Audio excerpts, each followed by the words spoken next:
পেঙেৰিত 1 মে'ৰ দিনা আন্তৰ্জাতিক শ্ৰমিক দিৱস উদযাপন। অৰাজনৈতিক সংগঠন আমাৰ পৃথিৱীয়ে ৰোপণ কৰিলে 4 শতাধিক গছপুলি।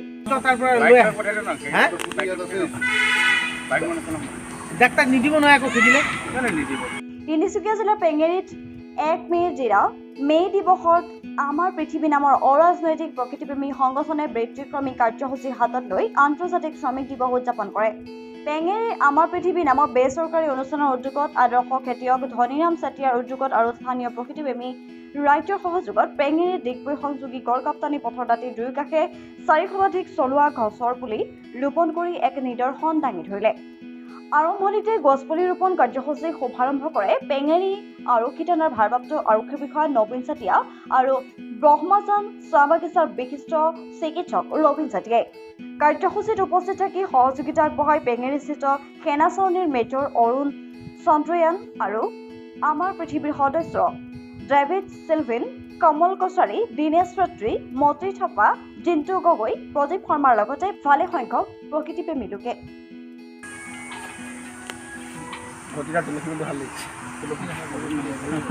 শ্ৰমিক দিৱস উপলক্ষে 1 মে' পৃথিৱী আমাৰ NGO পেঙেৰিৰ উদ্যোগত আৰু লগতে সহযোগ কৰিছে আমাৰ আদৰ্শ খেতিয়ক সন্মানীয় শ্ৰীযুত ধনীৰাম চেতিয়া ডাঙৰীয়া। তেওঁ আমাক 400তকৈ অধিক আম গছপুলি আৰু বিভিন্ন ধৰণৰ ফল মূলৰ গছপুলি তেওঁলোক আমাক সহযোগত আগবঢ়াইছে। আমি তেওঁক ধন্যবাদ জ্ঞাপন কৰিছোঁ NGO হয়। আৰু আমি ইয়াত আহ্বান জনাব বিচাৰিছোঁ গোটেই আমাৰ ৰাজ্যক, পেঙেৰিবাসী ৰাইজক হওক বা আমাৰ মাৰ্ঘেৰিটা অঞ্চলবাসী ৰাজ্যক, যিয়ে দিনে দিনে বনাঞ্চলসমূহ ধ্বংস হৈ আহিছে। এই ধ্বংসৰ ক্ষেত্ৰত আমাৰ বন্য প্ৰাণীসকলে হস্তক্ষেপ হৈছে, তেওঁলোকে নিজৰ ঘৰখন হেৰুৱাবলগীয়া হৈছে, তেওঁলোকে গাঁওখন আক্ৰমণ কৰিবলগীয়া হৈছে। গতিকে আমি আজি 400তকৈ অধিক গছপুলি ৰোপণ কাৰ্যসূচী হাতত লৈছোঁ পেঙেৰি আৰু ডিগবৈ বনাঞ্চলৰ কাষে থকা ৰাস্তাৰ কাষত। আৰু আমি শুভাৰম্ভ কৰিছে আমাৰ সন্মানীয় শ্ৰীযুত পেঙেৰি আৰক্ষীৰ ভাৰপ্ৰাপ্ত বিষয়া মহোদয়ৰ লগতে আমাক সহযোগ কৰিছে ব্ৰহ্মাজান চাহ বাগিচাৰ ডক্টৰ ছাৰ ৰবীন বৰচেতিয়া ডাঙৰীয়া, তেখেতসকল ধন্যবাদ জ্ঞাপন কৰিছোঁ। আৰু লগতে আমি সকলো আহ্বান জনাইছোঁ যে প্ৰাকৃতিকসমূহ আপোনালোকে ধ্বংস নকৰক, কাৰণ এই প্ৰাকৃতিৰ পৰা আমি মানুহ জীয়াই থাকিব। এক পৃথিৱী নামৰ NGO যি পদক্ষেপ হাতত লৈছে, সকলোকে আহ্বান জনাইছোঁ আমাক সকলোৱে সহযোগ কৰক।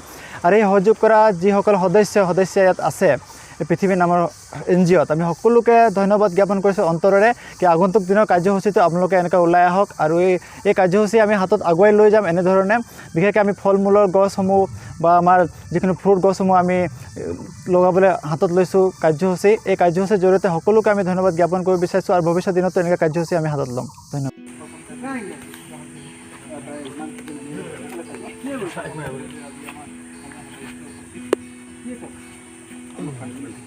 ভিতৰতো হেৰি কৰি দিলে হ'ব, অলপ মাটিটো কোমল হৈ আছে।